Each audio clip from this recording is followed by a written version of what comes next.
क्या आपने कभी सोचा है कि अगर आपके वालिदैन आपको छोड़ दें तो आपकी ज़िंदगी कैसी होगी?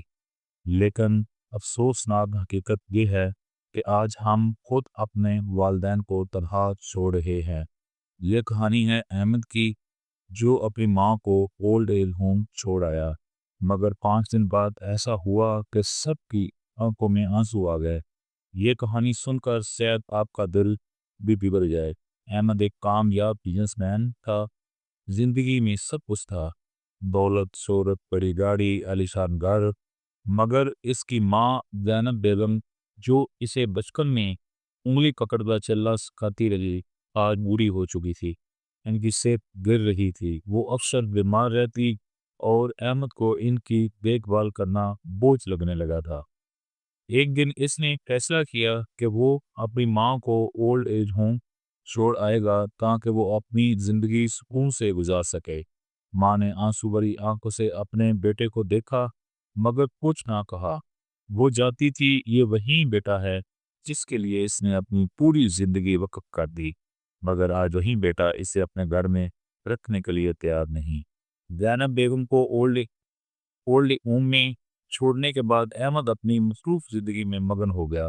कारोबार, दोस्त, पार्टियाँ, हर चीज़ मुल्क के मुताबिक चल रही थी, मगर ज़ैनब बेगम के लिए वक़्त ठहर सा गया था। वो हर रोज़ अपने बेटे की राह तकती, मगर वो ना आया।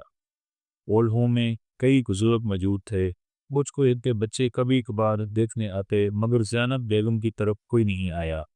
वो रात को अपने कमरे में बैठी अपने बेटे के बचपन को याद करती। जब वो बीमार होता तो रात भर इसके सरहाने बैठकर दुआएं करती थी। जब इसे खिलौने खरीदने के लिए पैसे नहीं होते थे तो अपना जेवर बेचकर देती थी, मगर आज वही बेटा इन्हें तनहा छोड़ चुका था। 5 दिन बाद अहमद एक अहम बिजनेस मीटिंग में था कि अचानक इसके फ़ोन पर एक नामालूम नंबर से कॉल आई। पहले तो इसने नज़रअंदाज कर दिया, मगर बार बार कॉल आने पर इसने उठा ली। दूसरी तरफ एक आवाज़ थी, क्या आप ज़ैनब बेगम के बेटे अहमद बात कर रही हैं? जी मैं बात कर रहा हूँ, मगर आप कौन? मैं ओल्ड एज होम की नर्स हैं। आपकी वालदा की तबीयत बहुत ख़राब है, लगता है कि शायद आपको फ़ौरन आना चाहिए। अहमद के हाथ से फ़ोन गिर गया। इसे यूं लगा जैसे ज़मीन इसके कदमों के नीचे से निकल गई हो। वो फौरन गाड़ी में बैठा और तेजी से ओल्ड होम की तरफ रवाना हो गया। रास्ते में वो मुसलसल दुआएं कर रहा था, दिल खौफ से कांप रहा था कि कहीं देर ना हो जाए। जब वो वहां पहुंचा तो देखा कि इसकी माँ बेड पर लेटी की, सांसें बहुत मदन थी, चेहरा दर्द हो चुका था, मगर आंखों में अब भी वही ममता की चमक थी। अहमद इनके पास बैठा, इनका हाथ थामा और रोते हुए कहा, अम्मी मैं गलत था, मैं आपको छोड़कर नहीं जाना चाहिए था, मैं बस दुनिया की भाग दौड़ में गुम हो गया था। ज़ैनब बेगम में हल्की सी मुस्कुराहट और आस्था से बोली, बेटा मैंने तुम्हें हमेशा माफ़ किया है, बस खुश रहना, अल्लाह तुम्हें कामयाब करे। ये कहते ही इसकी आंखें बंद हो गई और यूं हाल में सन्नाटा छा गया। नर्सिस, दूसरे बुजुर्ग, सब की आंखों में आंसू बह रहे थे, मगर सबसे ज्यादा रोता हुआ शख्स यही था जो इन्हें छोड़कर गया था, अहमद। इस दिन इसे एहसास हुआ कि दुनिया की दौलत, शोहरत, कामयाबी सब कुछ फानी है, मगर वालिदैन की दुआएं हमेशा साथ रहती हैं।